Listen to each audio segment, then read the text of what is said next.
اکثر لوگ ہم بستری کے فوراً بعد ایک ایسی معمولی سی حرکت کر بیٹھتے ہیں جو نہ صرف ان کی صحت کے لیے خطرناک ہوتی ہے بلکہ بعض اوقات زندگی بھر کا پچھتاوا بھی بن جاتی ہے، خاص طور پر وہ لوگ جو پہلے ہی کمزور جسم یا غریبی کے مسائل سے دوچار ہیں۔ ان کے لیے یہ غلطی جان لیوا بھی ہو سکتی ہے۔ ڈاکٹرز بار بار خبردار کرتے ہیں مگر پھر بھی لوگ بے خبری میں اپنی زندگی برباد کر لیتے ہیں۔ آج کی ویڈیو میں ہم آپ کو بتائیں گے کہ وہ کون سی غلطی ہے اور کیوں یہ اکثر غریب اور عام لوگوں کو مستقل مریض بنا دیتی ہے۔ ویڈیو کو مکمل دیکھ کر بسم اللہ الرحمن الرحیم۔ السلام علیکم ورحمۃ اللہ وبرکاتہ۔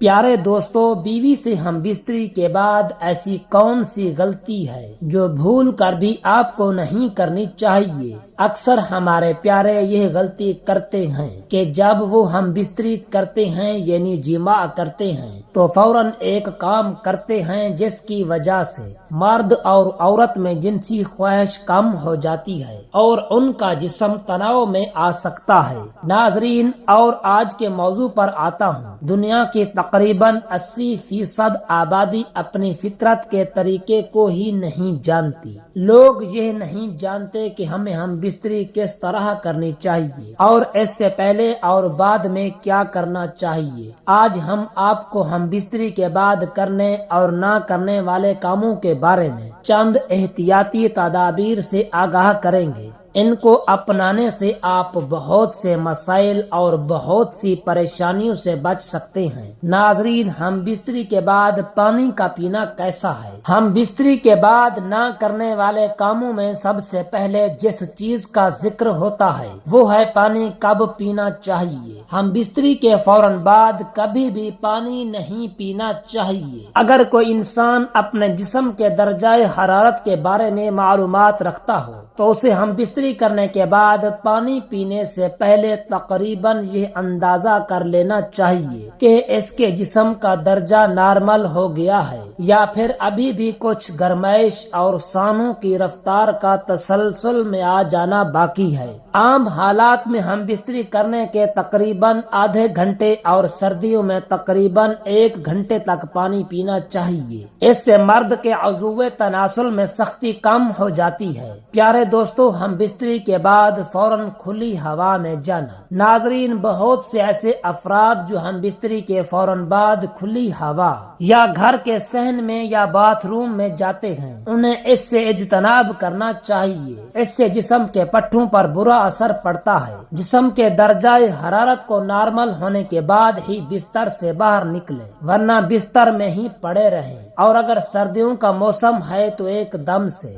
اپنے جسم کے اوپر سے کپڑا نہیں اٹھانا چاہیے۔ ناظرین، غسل کتنی دیر بعد کرنا چاہیے؟ ہم بستری کے فوراً بعد غسل کرنا بھی درست نہیں ہے۔ جسم گرم ٹھنڈا ہونے کی وجہ سے آپ کے جسم پر اس کے برے اثرات مرتب ہو سکتے ہیں۔ اگر آپ کو فوراً اس کا احساس نہ ہو تو بڑھتی عمر کے ساتھ اس کے نقصانات واضح ہونا شروع ہو جاتے ہیں۔ بہت سے ایسے افراد بھی ہیں جو ہم بستری کے غلط طریقے اپناتے ہوئے واش روم میں شاور کے نیچے کھڑے ہو کر بھی جماع یعنی ہم بستری کرتے ہیں۔ یہ طریقہ بھی حفظان صحت کے اصولوں کے خلاف ہے۔ اس سے اجتناب کریں، یہ گناہ بھی ہے اور صحت کے بگاڑ کا ذریعہ بھی ہے۔ اس سے جسم میں اکڑاؤ پیدا ہو جاتا ہے اور رگیں کھینچتی ہیں۔ ناظرین، ہمیشہ یاد رکھیں کہ ہم بستری کرنے کے بعد اس وقت تک کوئی چیز نہ کھائیں جب تک آپ غسل نہ کر لیں۔ اگر آپ اس وقت غسل نہ کرنا چاہتے ہیں تو کم از کم ہاتھ دھو کر غرارے لازمی کریں اور اچھے سے کلی کرنے کے بعد کچھ کھائیں۔ اور ہم بستری سے ہونے والی کمزوری کو ختم کرنے کے لیے ہمیشہ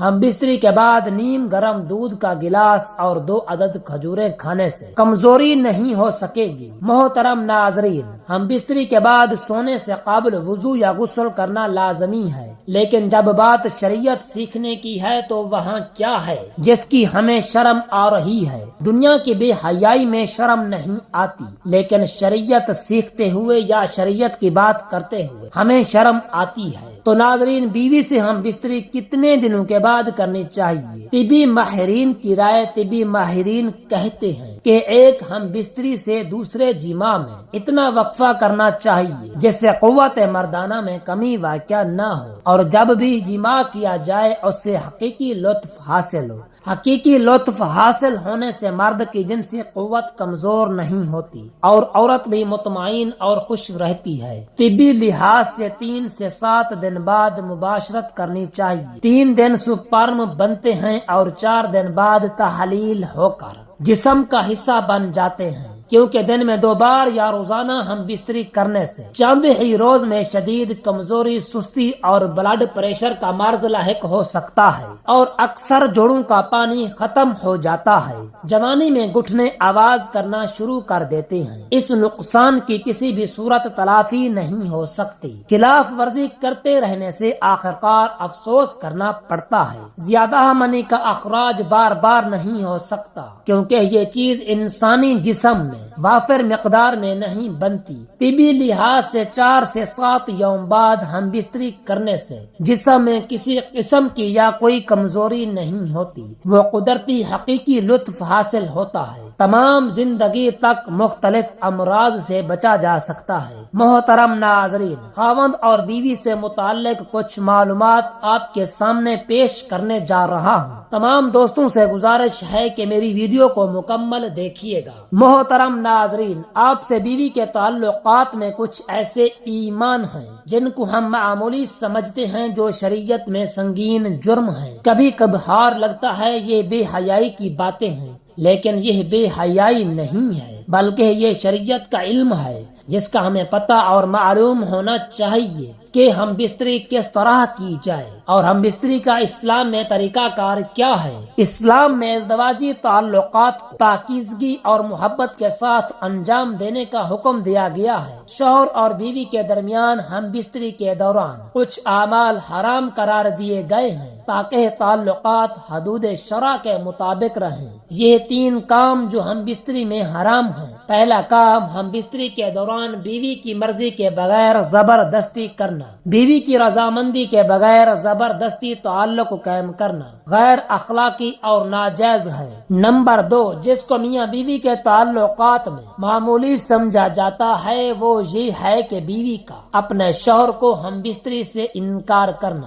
اپنے شوہر کو اپنے نزدیک آنے سے انکار کرنا۔ محترم ناظرین، نبی اکرم صلی اللہ علیہ وآلہ وسلم نے فرمایا، شوہر جب بیوی کو ہم بستری کے لیے بلائے تو عورت پر واجب ہے کہ وہ فوراً اپنے شوہر کی بات مان لے، ماں سوائے شرعی عذر کے۔ شرعی عذر کی وجہ سے بیوی انکار کر سکتی ہے، یعنی ایسی کوئی شرعی مجبوری، مثلا حیض، ماہواری، نفاس وغیرہ ہو۔ اس معاملے کو خواتین جو بیویاں ہیں اپنے شوہر کو حق دینا چاہتی ہیں وہ اس بات کو مد نظر رکھیں، جب اس معاملے میں کوتاہی ہوتی ہے تو انسان دوسری جگہ اپنی خواہش پوری کرنے جاتا ہے اور یہ بات بھی بیوی برداشت نہیں کر سکتی، اس لیے شریعت نے اس معاملے کی اہمیت بیان کی ہے۔ دوسری روایت صحیح بخاری کی ہے، حضور اکرم صلی اللہ تعالی علیہ وسلم نے فرمایا، جب شوہر بیوی کو ہم بستری کے لیے بلائے اور بیوی انکار کر دے اور شوہر اپنی بیوی سے ناراضگی کی حالت میں سو جائے تو جب تک وہ ناراضگی کی حالت میں سوتا رہے گا فرشتہ بیوی پر لعنت بھیجتا رہے گا۔ نمبر 3، جو میاں بیوی کے تعلقات میں عام طور پر ہوتا ہے تو اس کو معمولی سمجھا جاتا ہے، وہ یہ ہے کہ حیض کی حالت میں اپنی بیوی سے ہم بستری کرنا یا ایسی جگہ سے کرنا جو غیب کی ترغیب ہے۔ نبی اکرم صلی اللہ تعالی علیہ وسلم نے فرمایا، جامعہ ترمذی کی یہ روایت ہے، جس شخص نے حیض والی عورت سے ہم بستری کی اس نے شریعت کا انکار کیا ہے، جس نے یہ عمل کیا اس کے لیے شریعت نے کفارے کا حکم دیا ہے اور یہ بہت سنگین جرم ہے، لیکن اس کو لوگ سمجھ ہی نہیں پا رہے اور اس بات کو کوئی سیریس لینے کو تیار نہیں کہ نکاح سے پہلے اس کے آداب اور ازدواجی زندگی سے متعلق سیکھا جائے۔ محترم ناظرین، ہم بستری کے بعد سونے سے قبل وضو یا غسل کرنا لازمی ہے، لیکن جب بات شریعت سیکھنے کی ہے تو وہاں کیا ہے جس کی ہمیں شرم آ رہی ہے؟ دنیا کی بے حیائی میں شرم نہیں آتی، لیکن شریعت سیکھتے ہوئے یا شریعت کی بات کرتے ہوئے ہمیں شرم آتی ہے۔ تو ناظرین، یہ تھی آج کی ہماری ویڈیو، جس میں ہم بستری کے بعد وہ کون سی غلطی ہے جیسے انسان کی صحت پر برا اثر پڑتا ہے اس کے بارے میں بتایا گیا ہے۔ اگر ویڈیو پسند آئی ہو تو ویڈیو کو لائک اور شیئر کیجیے گا، اور کمنٹ باکس میں اللہ تعالیٰ اور نبی پاک صلی اللہ تعالیٰ علیہ وسلم کے 99 ناموں میں سے ایک نام ضرور ٹائپ کیجیے گا۔ شکریہ، جزاک اللہ۔